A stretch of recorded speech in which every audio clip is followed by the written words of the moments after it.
अस्सलाम वालेकुम। Personal finance opinions YouTube channel में एक और वीडियो में आपको खुशामदीद। ये वीडियो फंडामेंटल एनालिसिस की वीडियो सीरीज में एक और वीडियो है जिसमें हम बात करेंगे कि किसी भी कंपनी के अंदर इन्वेस्टमेंट करने से पहले उस कंपनी की कैश फ्लो स्टेटमेंट को आप कैसे एनालाइज कर सकते हैं और इस एनालिसिस के अहम हिस्से क्या होते हैं। इससे पहले मैं ऑलरेडी 2 वीडियोस बना चुका हूं जिसमें बैलेंस शीट और इनकम स्टेटमेंट के एनालिसिस के हवाले से हम डिटेल में बात कर चुके हैं। इस वीडियो में आप जो सीखेंगे उसमें सबसे पहले कैश फ्लो स्टेटमेंट का इंट्रोडक्शन होगा जिसमें कि कैश फ्लो स्टेटमेंट की बेसिक्स के बारे में, इसके कंपोनेंट्स के बारे में बात की जाएगी और ये एक्सप्लेन किया जाएगा कि कैश फ्लो स्टेटमेंट होती क्या है और इसमें क्या इन्फॉर्मेशन आप हासिल कर सकते हैं। उसके बाद हम एक कंपनी की सालाना कैश स्टेटमेंट का एनालिसिस करेंगे और इस मकसद के लिए जो कंपनी मैंने सेलेक्ट किया है वो है अमरेली स्टील्स, और स्टील सेक्टर में से एक इम्पॉर्टेंट कंपनी है और उसकी कैश स्टेटमेंट को हम डिटेल में देखेंगे और उसके अंदर जो भी इंफॉर्मेशन है उसकी बेसिस पे फिर हम कुछ अहम रेशोज की बेस पे एनालिसिस करेंगे और कुछ कंक्लूजन ड्रा करने की कोशिश करेंगे। सबसे पहले अगर हम बात करें कि किसी भी कंपनी की कैश फ्लो स्टेटमेंट बेसिकली होती क्या है, तो कैश किसी कंपनी के अंदर जब इन होता है या आउट होता है, यानी कि कैश इनफ्लो और कैश आउटफ्लो, इन दोनों के बारे में जो इन्फॉर्मेशन होती है वो किसी भी कंपनी की कैश फ्लो स्टेटमेंट में होती है। इससे पहले जब हमने बैलेंस शीट को एनालाइज किया तो हमने देखा कि बैलेंस शीट में एसेट्स, लायबिलिटीज और इक्विटी से रिलेटेड सारी इन्फॉर्मेशन होती है, जबकि इनकम स्टेटमेंट, जिसको प्रॉफिट और लॉस स्टेटमेंट भी कहते हैं, उसके अंदर किसी भी कंपनी के प्रॉफिट के हवाले से या लॉस के हवाले से, यानी उसके रेवेन्यू और उसके एक्सपेंसेस और उसके बाद उसका जो नेट इनकम है उसके बारे में डिटेल होती है। लेकिन कैश फ्लो स्टेटमेंट इस लिहाज से ज़्यादा इंपॉर्टेंट होती है कि ये आपको एग्जैक्ट ये बताती है कि किसी कंपनी ने जो भी रेवेन्यू कमाया वो तो आप इनकम स्टेटमेंट से देख सकते हैं, लेकिन उसमें से कितना कैश इस कंपनी को मिला, कितना कैश कंपनी के अंदर आया और कितना कैश कंपनी से बाहर गया, ये सारी इंफॉर्मेशन आपको कैश फ्लो स्टेटमेंट से मिलती है। कैश इज़ द किंग, ये आपने मशहूर जुमला सुना होगा और किसी भी कंपनी के लिए भी ये बहुत इंपॉर्टेंट होता है कि उसको अपने ऑपरेशंस के लिए और अपनी दीगर जो इन्वेस्टमेंट और फाइनेंसिंग से रिलेटेड डिसीजंस हैं उन सब के लिए कैश चाहिए होता है। और बहुत सारी कंपनीज पाकिस्तान स्टॉक मार्केट में ऐसी भी होती हैं कि जिनके अगर आप इनकम स्टेटमेंट देखें, यानी कि आप प्रॉफिट और लॉस स्टेटमेंट देखें, तो आपको उनके रेवेन्यू के अंदर काफ़ी बेहतरी नज़र आ रही होती है, लेकिन प्रॉब्लम ये होती है कि उस रेवेन्यू को और उस जो रिसीवेबल्स होते हैं उनको कैश में कन्वर्ट करने में उन कंपनीज को प्रॉब्लम होती है। फॉर एनी रीजन अगर किसी कंपनी की जो अर्निंग्स हैं वो कैश के अंदर टाइमली कन्वर्ट नहीं हो पा रही, तो इसका मतलब यह है कि कंपनी को लिक्विडिटी का एक बड़ा चैलेंज है और उस कंपनी की लिक्विड कैश उसके पास ज़्यादा ना होने की वजह से उसके पास इन्वेस्टमेंट डिसीजन और उसके बाद ऑपरेटिंग के हवाले से बहुत सारे डिसीजन में उसको प्रॉब्लम पेश आ रही होती है। तो कैश फ्लो स्टेटमेंट जिसकी अभी हम बात कर रहे हैं, इसके अंदर अगर हम डिटेल में देखें कि कैश फ्लो स्टेटमेंट में कंपोनेंट्स क्या होते हैं, यानी कि इसके अंदर जो इन्फॉर्मेशन होती है वो किस तरह से क्लासिफाइड होती है और इसके मेन हेडिंग्स क्या होती हैं, तो बेसिकली कैश फ्लो स्टेटमेंट के अंदर 3 कंपोनेंट्स होते हैं जिसके अंदर फिर सब आइटम्स होते हैं।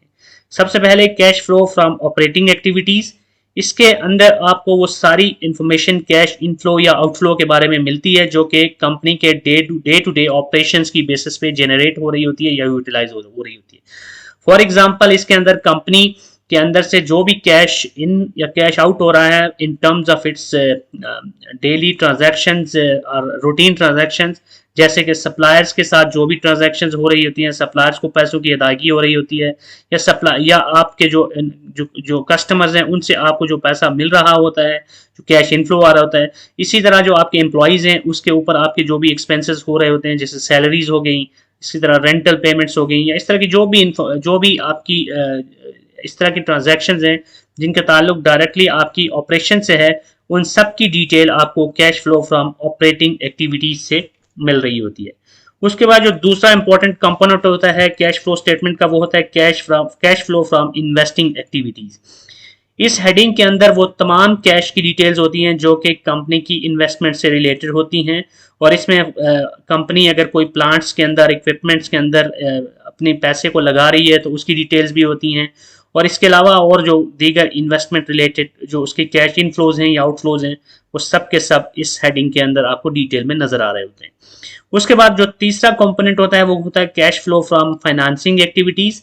इस हेडिंग के अंदर वो तमाम लाइन आइटम्स होते हैं जिनका ताल्लुक फाइनेंसिंग से होता है, जिसमें आप एग्जांपल ले सकते हैं कि डिविडेंड अगर कंपनी ने कोई पे किया तो उसकी डिटेल भी cash flow from financing activities की हेडिंग के नीचे होगी। इसी तरह ऑनर्स या इक्विटी होल्डर्स यानी कि शेयर होल्डर्स के से अगर कोई भी पैसा जनरेट हुआ या उनको पैसा दिया गया तो फाइनेंसिंग रिलेटेड जितना भी कैश इनफ्लो है या कैश आउटफ्लो है उस सब की इंफॉर्मेशन आपको cash flow from financing activities के अंदर मिलेगी। जब अब हम डिटेल में जब अमरेली स्टील्स की कैश फ्लो स्टेटमेंट या स्टेटमेंट ऑफ कैश फ्लो, इसका दूसरा जो नाम है स्टेटमेंट ऑफ कैश फ्लो, आप इसको बहुत सारी कंपनीज के जब एनुअल रिपोर्ट देखेंगे तो वहाँ पर आपको या तो आपको स्टेटमेंट ऑफ कैश फ्लो या कैश फ्लो स्टेटमेंट के नाम से आपको हेडिंग मिलेगी। तो अब हम अमरेली स्टील की कैश फ्लो स्टेटमेंट को डिटेल में एनालाइज करेंगे तो आपको मजीद क्लियर होगा कि किस तरह उसके अंदर कैश फ्लो ऑपरेटिंग, इन्वेस्टिंग और फाइनेंसिंग एक्टिविटीज से डिटेल में वहाँ पर दिया गया है और उसको हम फिर एनालाइज करेंगे। तो ये मैंने कैश फ्लो स्टेटमेंट इस वक्त ओपन कर रखी है। कंपनी का नाम है अमरेली स्टील्स, जो कि स्टील सेक्टर में से एक मशहूर कंपनी है। और आप देख सकते हैं इसमें एनुअल जो फिगर्स हैं वो दिए गए हैं 2020 और 2021 के।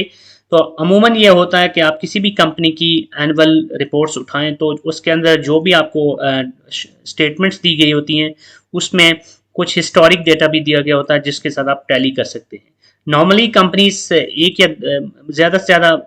तो कोई लिमिट नहीं है, लेकिन कम से कम एक साल का आपको ज़रूर इन्फॉर्मेशन प्रीवियस ईयर की भी मिल रही होती है जिसकी बेसिस पे आप एक हिस्टोरिक एविडेंस भी हासिल कर सकते हैं। तो इस केस में 2020 और 2021 की इन्फॉर्मेशन दी गई है। तो सबसे पहले आप देख सकते हैं कि cash flow from operating activities, ये हेडिंग आपको नज़र आ रही है जैसे मैंने पहले एक्सप्लेन भी किया था। और इसके अंडर फिर आप देख सकते हैं कि कैश रिसिप्ट फ्रॉम कस्टमर्स, ये इन्फॉर्मेशन आपको दी गई है। यहाँ पर जो भी आपको नंबर नजर आ रहे हैं इनके साथ आपने 3 जीरोस का एडिशन करना है, यानी कि ये थाउजेंड्स में है। और इस बेसिस पे अगर आप देखें तो इस कंपनी ने जो कैश रिसीव की है कस्टमर से 2020 में वो 24 बिलियन थी, जबकि 2021 में ये रकम बढ़कर 37.8 बिलियन हो गई। इसका मतलब है कि कैश फ्रॉम कस्टमर्स जो है ना वो उसके अंदर खास इजाफा हुआ है। उसके बाद अगर हम देखें कि cash paid to suppliers and employees, इसके अंदर जो भी इनके पेएबल्स थे जो इन्होंने पिछले एक साल में अपने सप्लायर्स को पे किए, वेंडर्स को पे किए, या फिर जब एम्प्लॉइज को सैलरीज, बोनसेस या कोई भी इस मद में उनको जो एडिशनल कोई भी रकम पे की है उस सब को अगर यहाँ पर देखा जाए तो 2020 में 26 बिलियन था, जबकि 2021 में 32.9 बिलियन वो अमाउंट है जो कि इन्होंने अपने एम्प्लॉइज या सप्लायर्स को पे की है। फिर कैश जनरेटेड और यूज्ड इन ऑपरेशंस, तो इसको अगर हम देखें तो ये अब आपको इन दोनों की जो टोटल है उसकी बेसिस पे आप देख सकते हैं कि 2020 में इनकी जो कैश जनरेटेड और यूज्ड इन ऑपरेशन यानी कि नेट ऑपरेटिंग कैश फ्लो जो था वो नेगेटिव था। आप देख सकते हैं यहाँ पर इस नंबर को कि ये 1.486 बिलियन 2020 में, जबकि 2021 में ये पॉजिटिव है, यानी कि ओवरऑल जो net cash generated from operating activities that is 4.87 billion. So 2021 में 2020 के मुकाबले में अगर हम ऑपरेटिंग कैश फ्लो की इनकी बात करें तो आपको वहां पे पॉजिटिविटी नजर आ रही है, क्योंकि 2020 में इनके जो इन्होंने सप्लायर्स को या एम्प्लॉयज को पे किया वो रकम उस रकम से ज्यादा थी जो इन्होंने एक्चुअल में कस्टमर्स से रिसीव की है। तो ये एक नेगेटिव चीज थी जिसको इन्होंने 2021 में पॉजिटिव में चेंज किया। तो अभी तक के एनालिसिस में हमें एक पॉजिटिव चीज नजर आई है कि इस कंपनी ने जो अपने कैश फ्लोज हैं उसके अंदर ऑपरेटिंग कैश को पॉजिटिव साइड पे ले आई है compare to the previous year. Of course जैसे मैं पहले भी बात कर चुका हूँ एनालिसिस की वीडियोस में कि जब भी आप इस तरह के एनालिसिस करते हैं तो आपको 2 साल का डेटा ही सफिशिएंट नहीं होता, बल्कि आपको एटलीस्ट 5 साल के डेटा की बेस पे एनालिसिस करना चाहिए। लेकिन for the sake of simplicity in this video में 2 साल के डेटा के ऊपर ही एनालिसिस कर रहा हूँ। लेकिन अगर आप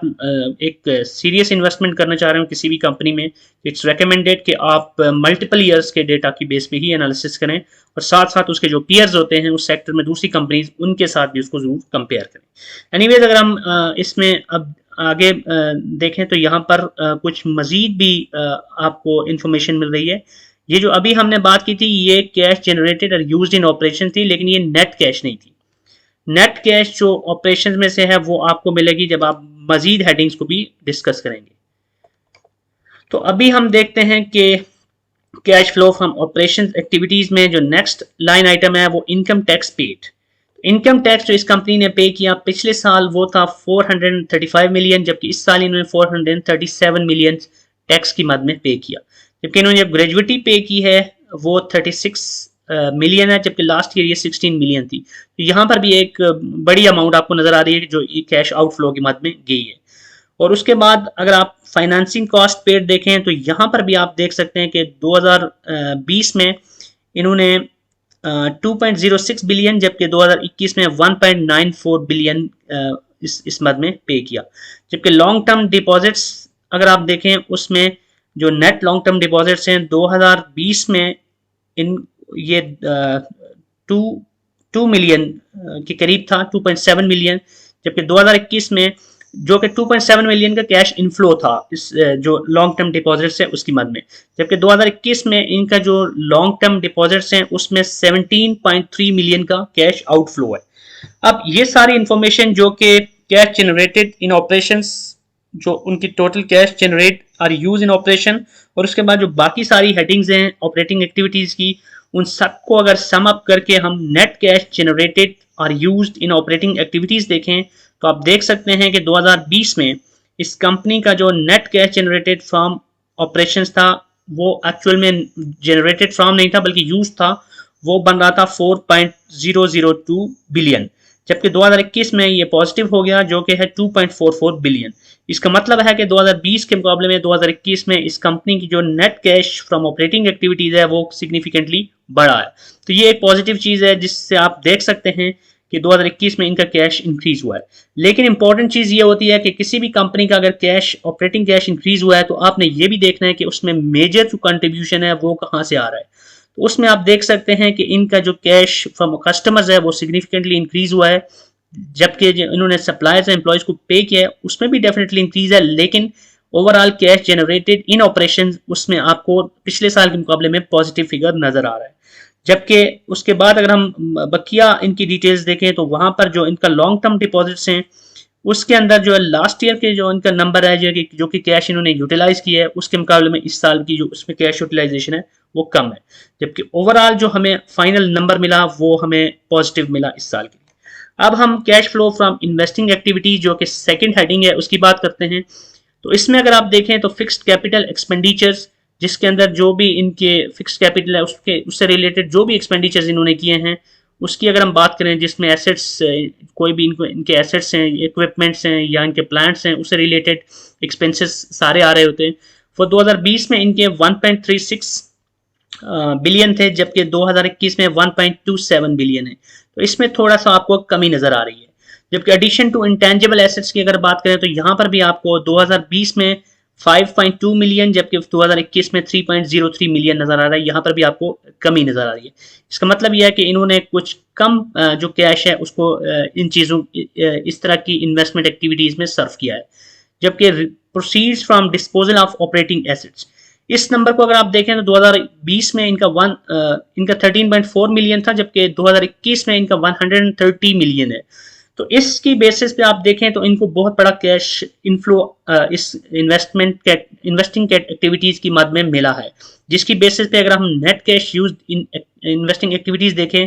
तो पिछले साल में 1.36 बिलियन था, जबकि इस साल ये कम होकर 1.14 बिलियन हो गया। यानी कि इन्वेस्टिंग के अंदर जो इनकी ओवरऑल एक्सपेंडिचर्स हैं या ओवरऑल कैश यूटिलाइजेशन है वो इस साल पिछले साल के मुकाबले में कम हुई है। अब इसको आप पॉजिटिव भी कह सकते हैं, लेकिन इंपॉर्टेंट चीज ये है कि इसमें जो मेजर आइटम है वो है proceeds from disposable of operating assets. इसका मतलब है कि इन्होंने ऑपरेटिंग एसेट्स को कुछ ऐसे हैं जिनको सेल आउट किया है, जिनको डिस्पोज किया है, और उसकी बेसिस पे इनको एक बड़ी अमाउंट 130 मिलियन की मिली है। इसको आप पॉजिटिव तब कह सकते हैं कि अगर आपके पास डिटेल्स हो कि इनके पास या कोई इस तरह के डिस्पोजेबल एसेट्स थे, ऑपरेटिंग एसेट्स थे जिनको इन्होंने डिस्पोज ऑफ किया, जो कि शायद इनके लिए ज्यादा कारआमद नहीं थे। लेकिन किसी भी कंपनी की कैश फ्लो स्टेटमेंट को अगर आप एनालाइज कर रहे हैं तो उसमें आप देखें अगर कि वो अपने एसेट्स को बहुत ज्यादा सेल आउट कर रही है, और पिछले साल बहुत सारे सालों का ट्रैक रिकॉर्ड में भी देखें तो ये भी एक पॉजिटिव साइन नहीं होता, क्योंकि इसका मतलब ये होता है कि कंपनी अपने रेवेन्यू को जनरेट करने के लिए या अपने कैश फ्लो को बढ़ाने के लिए अपने इंपॉर्टेंट एसेट्स को बेच रही है। और अगर एसेट्स को कंपनी बेच रही है तो डेफिनेटली उसका कुछ ना कुछ इम्पैक्ट जरूर होता है कंपनी की ओवरऑल एक्टिविटीज के ऊपर या उनके ऑपरेशन के ऊपर। उसके बाद cash flow from financing activities जो तीसरी हेडिंग है, उसके अगर हम डिटेल देखें तो यहाँ पर आप देख सकते हैं कि इनके जो शॉर्ट टर्म बोरोइंग है वो पिछले साल में वहां से ये पॉजिटिव कैश फ्लो जनरेट हुआ था विच वाज 2.4 मिलियन, जबकि इस साल यहाँ पर आपको नेगेटिव है यानी कि कैश आउटफ्लो नजर आ रहा है विच इज 1.6 बिलियन। ये एक बहुत बड़ा डिफरेंस है पिछले साल के मुकाबले में। इसका मतलब यह है कि शॉर्ट टर्म बोरोइंग की मद में इन्होंने कैश रिसीव नहीं किया बल्कि ज्यादातर इन्होंने कैश को पे बैक किया है विच इज पॉजिटिव थिंग। जबकि लॉन्ग टर्म फाइनेंसिंग में अगर हम देखें तो यहाँ पर भी इनके कैश का पिछले साल इनफ्लो था, इस साल इनका आउटफ्लो है। तो आउटफ्लो की अगर हम बात देखें पिछले साल इस साल तो वो है 289 मिलियन, जबकि पिछले साल इसमें कैश इनफ्लो था विच वाज 3559 मिलियन यानी कि 3.559 बिलियन। तो इसका मतलब है कि शॉर्ट टर्म और लॉन्ग टर्म फाइनेंसिंग में अगर हम देखें तो इस साल कंपनी ने कुछ पे किया है, जबकि पिछले साल कंपनी ने उसमें से उस मद में पैसे लिए थे। जबकि लोन फ्रॉम डायरेक्टर, पिछले साल कंपनी ने लोन भी लिया था डायरेक्टर से विच वाज 126.6 मिलियन, जबकि इस साल इन्होंने इस तरह का कोई लोन नहीं लिया। जबकि लीज और रेंटल पेड इस मद में अगर हम देखें तो पिछले साल लीज और रेंटल पेड की मद में इनको कैश इनफ्लो आया था 14 मिलियन का, जबकि इस साल इनको कैश आउटफ्लो हुआ था 14 मिलियन का, जबकि इस साल इनका कैश आउटफ्लो हुआ है 26.6 मिलियन का। इसका मतलब है कि लीज रेंटल पेड की मद में इन्होंने कुछ पैसा अपना आउटफ्लो किया है यानी कि अपना पैसा कुछ पे किया है। उसके बाद डिविडेंड्स की बात की जाए तो यहाँ पर आप एक इंपॉर्टेंट डिस्क्लेमर यहाँ पर यह है कि इस कंपनी की अगर आप पिछले साल की रिपोर्ट्स को देखें तो इन्होंने कस्टमर्स को एज सच कोई डिविडेंड पे नहीं किया, लेकिन इसमें इनकी जो कैश फ्लो स्टेटमेंट है यहाँ पर इसका डिविडेंड भी नजर आ रहा है which is not the dividend which is paid directly to the customers, directly to the share holders. So I will not comment much on this के एग्जैक्टली ये फिगर कहाँ से आया, क्योंकि यहाँ पर आपको देख सकते हैं 272 मिलियन इन्होंने डिविडेंड पे किया और इससे पहले इन्होंने 590 मिलियन पे किया। लेकिन जब मैंने इसकी पे आउट डिटेल्स देखी या हिस्ट्री देखी तो इन्होंने 2021 में कोई डिविडेंड पे नहीं किया था। सो मे बी कि वो डिविडेंड चूंकि अमाउंट भी बहुत कम नजर आ रही है तो it means may be this is not something which has been paid directly to the share holders. Anyways इनकी स्टेटमेंट के अंदर ये मौजूद है इसलिए हम इसको कंसिडर करेंगे। अगर हम नेट कैश यूज्ड इन और जनरेटेड फ्रॉम फाइनेंसिंग एक्टिविटीज, तो यहाँ पर आप देख सकते हैं कि पिछले साल चूंकि इन्होंने काफी सारे लोन्स उठाए थे इसलिए इनकी जो net cash from financing activities थी वो पॉजिटिव थी विच वाज 5.8 बिलियन, जबकि इस साल ये नेगेटिव चली गई है which sorry this is not 5.8 billion, this is 5.8 million, या इट्स 5.8 बिलियन यस, एंड क्योंकि आपने यहाँ पे 3 जीरोस मजीद ऐड करने। जबकि 2021 में अगर आप देखें तो ये आपको अमाउंट मिल रही है 1.99 बिलियन। सो इसका मतलब है कि 2021 में ये कैश आउटफ्लो आपको 1.995 बिलियन नजर आ रहा है। इसका मतलब है कि 2021 में फाइनेंसिंग एक्टिविटीज की मद में इन्होंने अच्छा खासा पैसा पे किया है। आप इसको पॉजिटिव कह सकते हैं इन द सेंस कि इन्होंने अपने लोन्स उतारे हैं, इन्होंने डिविडेंड तो अगरचे अमाउंट कम है पिछले साल के मुकाबले में, लेकिन रेंटल पेड और लॉन्ग टर्म और शॉर्ट टर्म बोरोइंग या फाइनेंसिंग की मद में इन्होंने काफी अमाउंट अपनी पे किए। तो इसकी बेसिस पे अब अगर हम देखें कि नेट इंक्रीज और decrease in cash and cash equivalent, तो नेट इंक्रीज और डिक्रीज जो होती है वो होती है टोटल आपके ऑपरेटिंग, इन्वेस्टिंग और जो फाइनेंसिंग एक्टिविटीज की बेसिस पे जो कैश फ्लो है उन तीनों को जब आप टोटल करते हैं तो पिछले साल अगर हम देखें तो इनका वो पॉजिटिव था यानी कैश इनफ्लोज आया था विच वाज 461 मिलियन, जबकि इस साल ये नेगेटिव है which is 701 million in the form of cash outflow. इसका मतलब ये हुआ कि इस साल कंपनी ओवरऑल जो इनकी कैश है वो नेगेटिव में चली गई है। और इसकी मेजर जो रीजन है वो आप देख सकते हैं कि इन्होंने जो फाइनेंसिंग की मद में इन्होंने काफी पैसे पे किए हैं, जबकि पिछले साल पॉजिटिव होने की वजह ये थी कि इन्होंने फाइनेंसिंग में बहुत से पैसे कलेक्ट किए थे in terms of loans and borrowings. तो ये इसको इन अ सेंस आप पॉजिटिव भी कह सकते हैं कि कंपनी ने अपने कुछ लोन्स उतारे। जबकि यहाँ पर अगर हम देखें cash and cash equivalent at the beginning of the year, ये वो अमाउंट होती है जो पिछले साल की एंडिंग अमाउंट होती है। आप देख सकते हैं 2020 की ending amount cash in cash equivalent at the end of 2020 was 1.1 billion, जबकि ये इस साल की स्टार्टिंग या बिगिनिंग अमाउंट है। जबकि एंडिंग अमाउंट आप देख सकते हैं इस साल cash and cash equivalent at the end of the year, यानी कि 2021 के एंड पे इनकी जो कैश फ्लो स्टेटमेंट से हम जो एंडिंग कैश देखें वो नेगेटिव में है 1.84 बिलियन, यानी कि इनकी जो कैश आउटफ्लो है वो ज्यादा हुई है। तो इस बेसिस पे हम ओवरऑल अब सारी डिटेल्स देख चुके हैं कैश फ्लो स्टेटमेंट्स में से, और हमने देखा कि इस कंपनी की जो कैश फ्लो स्टेटमेंट है वो हमें ये बता रही है कि इस कंपनी ने अगरचे जो ऑपरेटिंग एक्टिविटीज हैं उसमें इस साल पॉजिटिव कैश शो की है compare to the previous year. Previous year में इनका कैश आउटफ्लो ज्यादा था, जबकि इस साल इनका कैश इनफ्लो ज्यादा है। इस वजह से जो नेट ऑपरेटिंग कैश है वो पॉजिटिव है, which is a good sign. लेकिन अगर हम और another good sign is investing activities, उसमें भी इस साल इनकी जो कैश आउटफ्लो है, क्योंकि इन्वेस्टमेंट की वजह से ज्यादा कैश आउटफ्लो ही होता है, वो पिछले साल के मुकाबले में इस साल आउटफ्लो कम है। जिसमें एक मेजर फैक्टर इनकी जो कैश इनफ्लो है, जो कि इन्होंने कुछ एसेट्स को डिस्पोज ऑफ किया उसकी वजह से। तो इस वजह से ओवरऑल अगर हम देखें तो इन्वेस्टिंग एक्टिविटीज से इनकी जो कैश आउटफ्लो है पिछले साल के मुकाबले में कम थी। इनकी ऑपरेटिंग और इन्वेस्टिंग दोनों अगर हम एक्टिविटीज देखें तो वहां पर हमें इस साल इनमें बेहतरी नजर आ रही है। लेकिन cash flow from financing activities के अंदर एक पॉजिटिव चीज जिसको आप पॉजिटिव जरूर कहेंगे in terms of the way they did the business, और उन्होंने अपने लोन्स को पे बैक किया। पिछले साल इन्होंने काफी लोन उठाए थे, लेकिन इन सब का जो एंड रिजल्ट निकला वो ये निकला कि इस साल जो इनकी ओवरऑल कैश जो कैश बनती है वो नेगेटिव बन रही है, because of this major pay back of the under the financing activities. So अब हम जबकि इस स्टेटमेंट को डिटेल में एनालाइज कर चुके हैं और इसके इंडिविजुअल कंपोनेंट्स को देख चुके हैं, नेक्स्ट हम ये करते हैं कि इस सारी इंफॉर्मेशन की बेस पे प्लस जो इंफॉर्मेशन इनकी बैलेंस शीट या इनकम स्टेटमेंट के अंदर है उसकी बेस पे अब हम कुछ रेशोज की मदद से देखते हैं कि इस कंपनी की जो करंट फाइनेंशियल सिचुएशन है वो उन रेशोज के जरिए हमें क्या मिल रही है। तो अब हम सबसे पहले जिस रेशो की बात करेंगे वो है करंट लायबिलिटी कवर रेशो, और इसके लिए जो कुछ इंपॉर्टेंट नंबर्स हैं जो कि मैंने बैलेंस शीट में से, स्टेटमेंट ऑफ कैश फ्लो में से और करंट जो इनकी प्रॉफिट और लॉस स्टेटमेंट है उसमें से उठाए हैं। अब देख सकते हैं कि net cash from operating activities, current liabilities, cash dividend, total liabilities पर शेयर प्राइस, और ये वो प्राइस है जो कि करंट प्राइस है, फिर टोटल शेयर इसके जो आउटस्टैंडिंग है, और नेट सेल्स जो इसकी, और जो कैपिटल एक्सपेंडिचर्स है। ये सारी इंफॉर्मेशन मैंने यहाँ एक टेबुलर फॉर्मेट में डाल दिया है, और उसकी बेस पे हम थोड़ा सा तमाम रेशियोज के साथ एनालिसिस करेंगे। तो करंट लायबिलिटी कवर रेशियो की अगर हम बात करें तो ये वो रेशियो होती है जो कि आप कैलकुलेट करते हैं by taking net cash from operating activities, और उसमें से कैश डिविडेंड्स को माइनस करके, और फिर उसको आप एवरेज करंट लायबिलिटीज के साथ डिवाइड करते हैं। तो ये आपको स्टेटमेंट ये बताती है कि जो इस कंपनी की करंट लायबिलिटीज हैं वो किस हद तक कवर्ड हैं based on it's operating activities, यानी कि ऑपरेटिंग कैश फ्लो और उसमें से डिविडेंड को निकाल के जो आपको अमाउंट बढ़ रही है उसकी बेसिस पे जो एवरेज करंट लायबिलिटीज का किस हद तक कवर मौजूद है। तो इस कंपनी के लिए अगर हम ये डिवाइड करके हम रिजल्ट निकालते हैं तो आप देख सकते हैं कि हमारे पास जो नंबर है वो 0.15 है, जबकि ये वैल्यू इसकी जो रिजल्ट्स होते हैं, अगरचे इस तरह के रिजल्ट्स को आप हमेशा इसके जो सेक्टर की दूसरी कंपनीज है उसके साथ और पास्ट के मल्टीपल ईयर्स के साथ कंपेयर करके ही कोई कंक्लूजन ड्रा कर सकते हैं। लेकिन अगर बेसिक इंफॉर्मेशन की बेस पे हम एक रिजल्ट कंक्लूड करें तो वो ये होता है कि ये वैल्यू यानी कि करंट लायबिलिटी कवर रेशो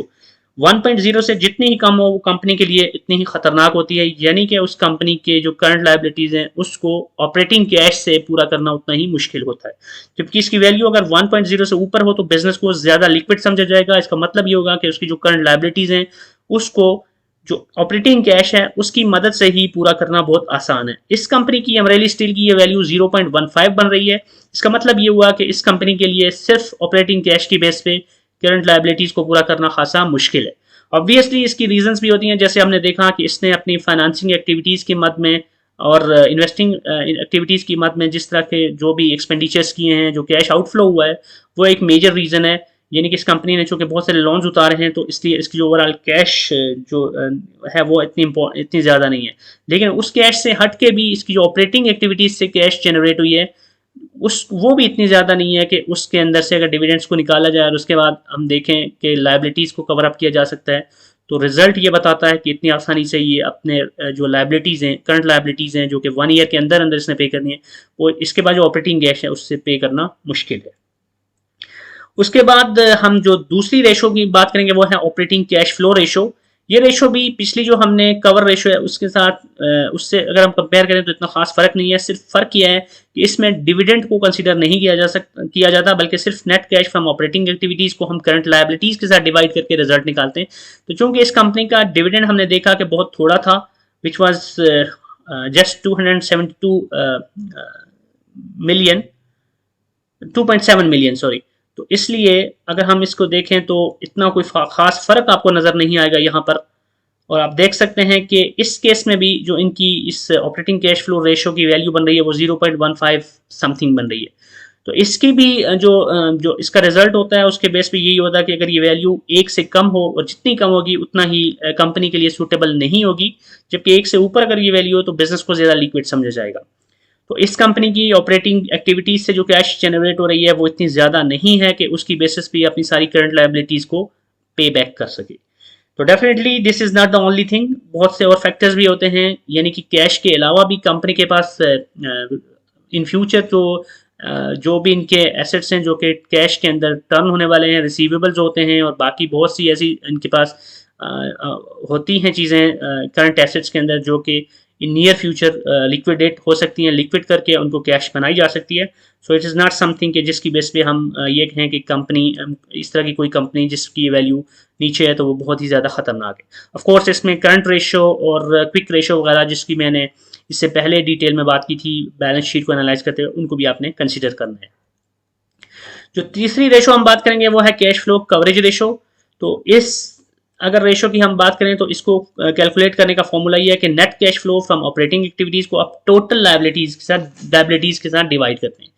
तो टोटल लायबिलिटीज, इससे पहले हम जो बात कर रहे थे वो करंट लायबिलिटीज थी, अब हम बात कर रहे हैं कि ओवरऑल जो इसकी लायबिलिटीज है, सिर्फ करंट नहीं बल्कि नॉन करंट लायबिलिटीज को भी मिला के जो टोटल लायबिलिटीज हैं उनकी कवरेज इसके ऑपरेटिंग कैश फ्लो से कितनी हो पा रही है। तो हम देख सकते हैं कि जो इसकी करंट लायबिलिटीज थी उसके लिए 0.15 समथिंग था, जबकि अब टोटल लायबिलिटीज के लिए जो रेशो है वो बता रही है कि 0.10, यानी कि ये मजीद कम हो गया। तो इसकी वैल्यू भी अगर 1 से ऊपर हो तो बिजनेस को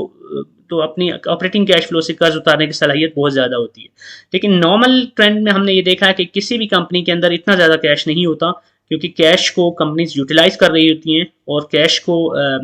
लिक्विड मद में बहुत कम रख रही होती हैं। इसलिए ये जो एक आइडियल वैल्यू है 1+, ये आपको बहुत ज़्यादा कंपनीज में नज़र नहीं आएगी, जबकि 1 से अगर ये कम है तो इसको हम कह सकते हैं कि कंपनी के लिए डेंजरस है। लेकिन again as I said previously, company के पास और बहुत सारे ऑप्शंस होते हैं, और कंपनी ने कैश को ऑपरेटिंग एक्टिविटीज़ के अलावा भी बहुत सारे ऑप्शंस के जरिए कंपनी अगर उसको ज़रूरत हो तो उस कैश को जनरेट करके अपने जो भी लायबिलिटीज़ हैं उनको पे ऑफ कर सकती है। उसके बाद प्राइस टू कैश रेशो अगर हम बात करें तो इसको कैलकुलेट करने के लिए हम पर शेयर जो करंट प्राइस है उसको डिवाइड करते हैं ऑपरेटिंग कैश फ्लो पर शेयर से। तो इसमें एक इंपॉर्टेंट चीज़ ये है कि जो करंट प्राइस है उसको, जैसे यहाँ पर मैंने जिस दिन मैं वीडियो बना रहा हूँ उस दिन की प्राइस के साथ डिवाइड कर रहा हूँ ऑपरेटिंग कैश फ्लो पर शेयर को, लेकिन आपने हमेशा इसको एटलीस्ट 1 महीने की एवरेज वैल्यू के साथ को पर शेयर प्राइस कंसिडर करना है, क्योंकि किसी एक दिन की वैल्यू एक्यूरेट नहीं हो सकती, उसमें बहुत सारे रीजन की वजह से प्राइस फ्लक्चुएट कर सकती है। लेकिन 1 महीने की एवरेज प्राइस को लेके उसको अगर आप ऑपरेटिंग कैश फ्लो पर शेयर से डिवाइड करते हैं तो आपको ज़्यादा बेहतर इन्फॉर्मेशन मिलेगी। तो ऑपरेटिंग कैश फ्लो पर शेयर को कैलकुलेट करने के लिए आप देख सकते हैं कि ऑपरेटिंग जो इसकी एक्टिविटीज से कैश जनरेट हुई है उसको मैंने इसको डिवाइड किया है टोटल जो इसके आउटस्टैंडिंग शेयर्स हैं उसके साथ, और वो जो वैल्यू है उसको मैंने डिवाइड किया है इसकी करंट प्राइस के साथ। उसकी बेसिस पे जो मुझे वैल्यू मिली है वो 3.52 है। तो इसकी एनालिसिस ये है कि इस प्राइस टू कैश रेशियो की वैल्यू सेक्टर के दीगर शेयर्स के मुकाबले में कंपेयर करना है, आपने इसका एक कंपैरेटिव एनालिसिस करना है, और अगर ये दूसरी कंपनीज की वैल्यू से कम है तो इसको आप स्टॉक को अंडर वैल्यू कहेंगे, और अगर आप इसकी वैल्यू को दूसरे कंपनीज के मुकाबले में आप देखें कि ये ज़्यादा है तो इसको मतलब ये होगा कि ये ओवर प्राइस्ड है। तो इससे पहले मैंने प्राइस टू अर्निंग रेशियो के बारे में भी एक वीडियो में बात की थी कि जिसको हम यूज़ करते हैं कि किसी भी कंपनी को के शेयर के बारे में ये देखने के लिए कि ये अंडर वैल्यूड है या ओवर प्राइस्ड है। लेकिन ये एक और इस तरह की रेशियो है जिसको आप किसी भी कंपनी के स्टॉक की फेयर प्राइस देखने के लिए यूज़ कर सकते हैं। तो इस कंपनी की अगर हम बात करें तो 3.52 है, जो कि कोई बहुत ज़्यादा नहीं है। इसका मतलब है कि इस करंट प्राइस कोई बहुत ज़्यादा नहीं है। लेकिन इसके बारे में कंक्लूजन ड्रा करने से पहले इस सेक्टर की जो बाकी कंपनीज हैं उसकी जो प्राइस टू कैश रेशियो है उसको भी आपने देखना होगा, तभी आप एक बेहतर तौर पे एनालिसिस कर सकते हैं। लेकिन इसमें एक इंपॉर्टेंट चीज़ ये है कि जो भी नई कंपनीज होती हैं या जो ग्रोथ स्टॉक्स होते हैं उसके केस में आप इस रेशो को यूज़ नहीं कर सकते। वजह यह है कि जो भी नई कंपनीज होती हैं उसके अंदर कैश ऑपरेटिंग कैश इनिशियली कम होता है, क्योंकि उस कंपनी के इनिशियल में जो एक्सपेंसेस हो रहे होते हैं या जो इनिशियल में उनकी जो कैश की यूटिलाइजेशन है वो वैल्यू स्टॉक्स या स्टेबल कंपनीज के मुकाबले में डिफरेंट होता है, क्योंकि शेयरों में कंपनीज को बहुत स्ट्रगल करनी पड़ती है कैश को यूटिलाइज करने में, और कैश जनरेट करने में उनको थोड़ी सी मुश्किल होती है क्योंकि उनकी इन्वेस्टिंग एक्टिविटीज़ या दीगर जो इस तरह की एक्टिविटीज़ हैं वो ज़्यादा होती हैं। और इसी तरह ग्रोथ स्टॉक्स के केस में भी आप इसको बेहतर तौर पे इस रेशो को यूज़ नहीं कर सकते, क्योंकि ग्रोथ स्टॉक्स में पीई रेशो भी काम नहीं करती, क्योंकि उनकी जो प्राइस होती है वो उसकी अर्निंग से कई गुना ज़्यादा होती है, क्योंकि वो कंपनीज वैल्यू स्टॉक्स नहीं होती। इसलिए ये जो रेशो है वो जो स्टेबल वैल्यू स्टॉक कंपनीज है उसके केस में ही आप यूज़ करें।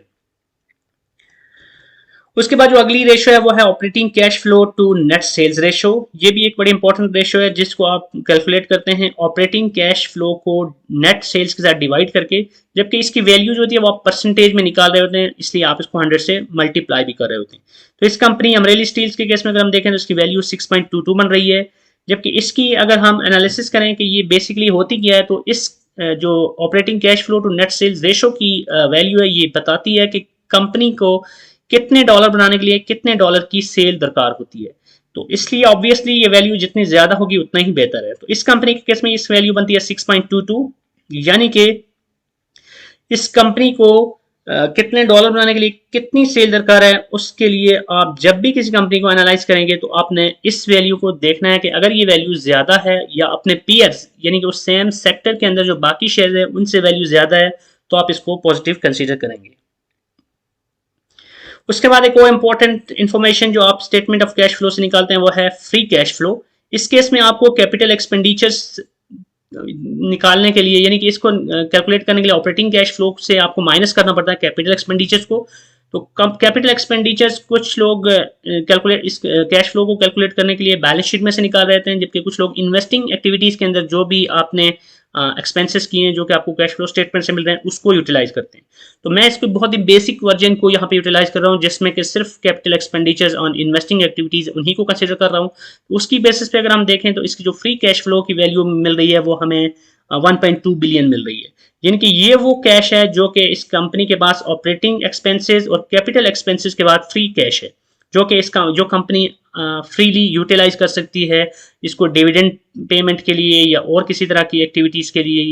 यूटिलाइज कर सकती है। तो ये बड़ा इंपॉर्टेंट होता है कि कंपनी के पास अपने जो भी ऑपरेटिंग एक्सपेंसेस हैं और कैपिटल एक्सपेंसेस हैं उनके बाद कितनी अमाउंट बनती है, और ये वो इंपॉर्टेंट अमाउंट होती है जो कि कंपनी फ्रीली यूटिलाइज कर सकती है। तो ये वैल्यू जितनी ज़्यादा होगी उतना ही पॉजिटिव होगा कि इस कंपनी के पास बहुत ज़्यादा क्वेश्चन मौजूद है कि वो इस कैश को फ्रीली यूटिलाइज कर सकती है। तो इस केस में हम देख सकते हैं कि इस कंपनी के पास भी अगर इसकी ऑपरेटिंग जो कैश फ्लो है उसको देखें और ओवरऑल इसकी जो फ्री कैश फ्लो उसको देखें, तो इसका मतलब इससे ये हमें नजर आ रहा है कि इसके पास सिग्निफिकेंट अमाउंट है जो कि ये फ्रीली यूटिलाइज कर सकती है। तो ये थी आज की ये वीडियो जिसमें मैंने एक कंपनी की स्टेटमेंट ऑफ कैश फ्लो को एनालाइज करके और उसकी बेसिस पे रेशोज के लिए बहुत सारी इन्फॉर्मेशन आपको कन्वे करने की कोशिश की। ये जो भी मैंने एनालिसिस किया ये मेरी पर्सनल ओपिनियन है और मेरा पर्सनल जो एनालिसिस है उसकी बेसिस पे है, and this is not something which you can just utilize to take your decisions. Of course आपको किसी भी कंपनी के बारे में जो भी इंफॉर्मेशन आपको उनकी एनुअल स्टेटमेंट्स में से मिल रही है, एनुअल रिपोर्ट्स में से मिल रही है, उन सबको और बाकी जो भी अवामिल हैं उनको कंसिडर करके ही इन्वेस्टमेंट डिसीजंस लेने हैं। इसलिए आपने इस वीडियो को या इसमें दी इन्फॉर्मेशन को इन्वेस्टमेंट एडवाइस नहीं बल्कि ओपिनियन की बेस पे लेना है। तो पर्पज़ इस वीडियो का ये था कि जो भी स्टेटमेंट्स हैं जिसमें हमने पहले बैलेंस शीट और इनकम स्टेटमेंट को भी डिटेल में डिस्कस किया था और अब इस कैश फ्लो स्टेटमेंट को डिस्कस किया, तो इसका मकसद यही था कि आपको बेसिक इन्फॉर्मेशन प्रोवाइड की जाए कि कैसे आपने इस तरह की स्टेटमेंट को रीड करना है, कैसे उसमें से आपने कंक्लूजन्स ड्रॉ करने हैं, कैसे उसमें से आपने रेशोज को निकाल के अपनी इन्फॉर्मेशन गैदर करनी है before you take any investment decisions. तो आई होप कि ये इन्फॉर्मेशन आपके लिए फ्रूटफुल होगी और आपको इससे फ़ायदा होगा। अगर आपके कोई भी क्वेश्चंस हैं, कोई भी आपका फीडबैक है तो आप कमेंट सेक्शन में लिख सकते हैं, और इन केस अगर आपको ये वीडियो पसंद आई है तो आपने इस चैनल को सब्सक्राइब करना है, इस वीडियो को लाइक करना है और बेल आइकन को प्रेस करना है ताकि फ्यूचर में इस तरह की मजीद वीडियोज़ आपको उनके बारे में नोटिफिकेशन मिलता रहे। Thank you very much.